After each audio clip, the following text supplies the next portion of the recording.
आइए guys, welcome in Mathsify AV physics. तो यहाँ पर देखिए, अपन ने अभी लास्ट वीडियो पे पढ़ा था projectile motion of class 11th। अब अपन पढ़ रहे हैं uniform circular motion. Uniform circular motion क्या होता है? यूनिफॉर्म मतलब एक सा और किसी सर्कुलर पाथ पर, ठीक है। तो एक मान लो यहाँ पर एक ऑब्जेक्ट है जो कंटिन्यू घूम रहा है ना। तो object moving in a circular track with fixed velocity, घूम रहा कंटिन्यू एक फिक्स्ड वेलोसिटी के साथ, ठीक है।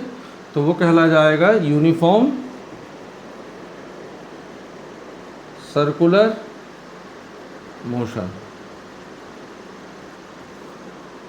ठीक है। ये कहलाता है यूनिफॉर्म सर्कुलर मोशन। अब इस पर क्या क्या चीज़ें होंगी? इसके सेंटर से इसका एक रेडियस वेक्टर होगा आर। अब यहाँ मान लो P से ये पॉइंट यहाँ से यहाँ खिसक जाए Q, ये तो वैसे ही रहना है R का R, है ना।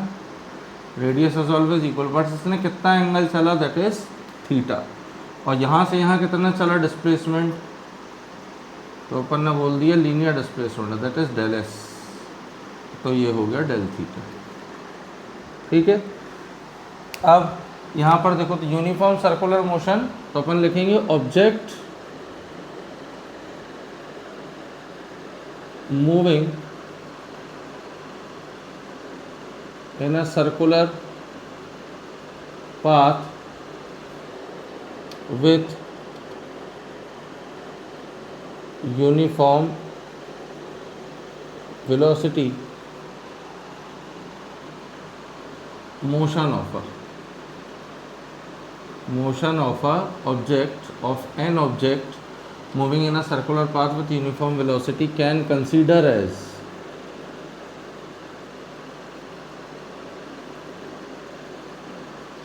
uniform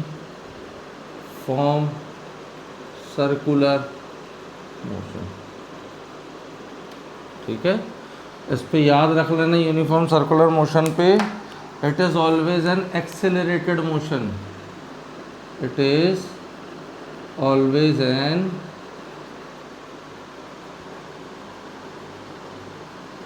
accelerated motion. ये हमेशा एक्सेलरेटेड होता है। क्यों होता है accelerated? Because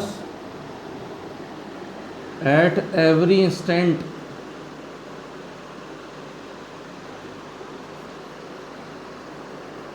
its velocity changes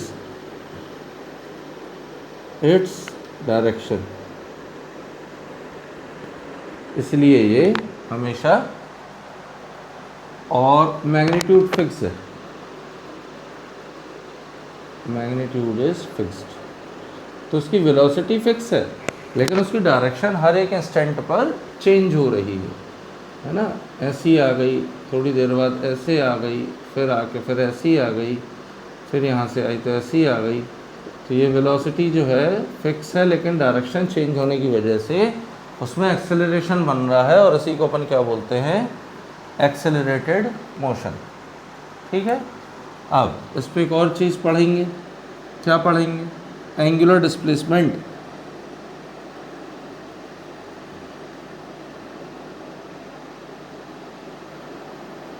angular displacement जिसको हमने बोला डेल थीटा। तो इसकी डेफिनेशन होती है angle swept by a radius vector of an particle moving in a circular path, ठीक है।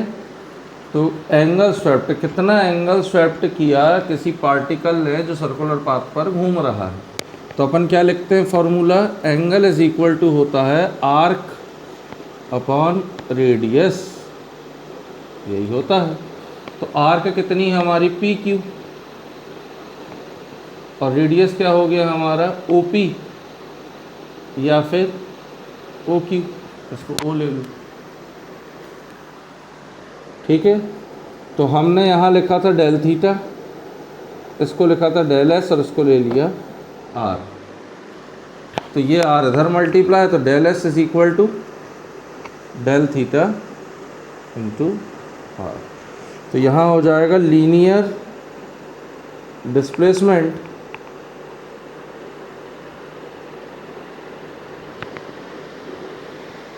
Is equal to angular displacement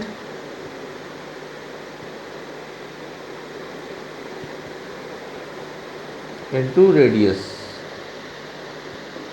ये होता है फार्मूला, ठीक है। तो हम इसको अभी हम लिख के बता रहे हैं कि कैसे लिखते हैं। ये है फार्मूला, ठीक। तो लीनियर डिस्प्लेसमेंट हमेशा होता है angular displacement into radius. Similarly इस इक्वेशन 1 को equation 1 divided by del T, तो ये हो जाएगा del S by del T. इस पर लिमिट लगा दो कि डेल टी जो है बहुत ही छोटा है, tends to zero.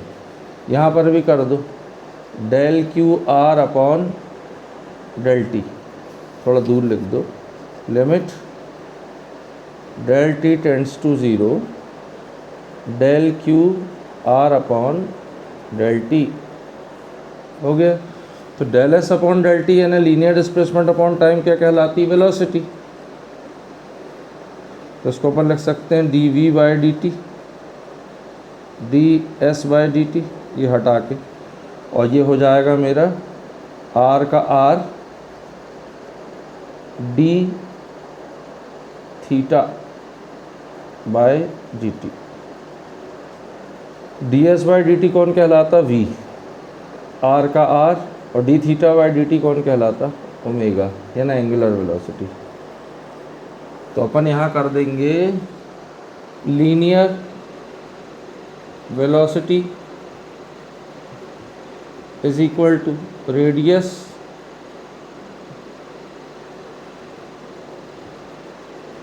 Into angular velocity, ठीक है।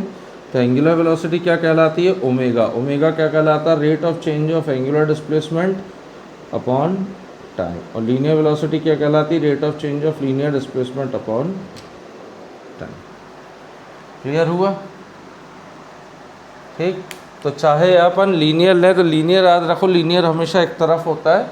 तो linear displacement is equal to angular displacement into radius, और linear velocity is equal to angular velocity into radius, ठीक है। सिमिलरली एक्सेलरेशन का होता है, वो भी बता देता हूँ आपको। रब कर दूँ उसको, स्क्रीनशॉट खींच लो पहले।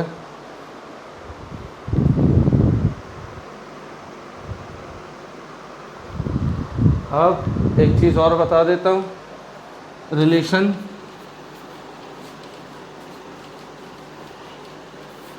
Between linear acceleration and angular acceleration.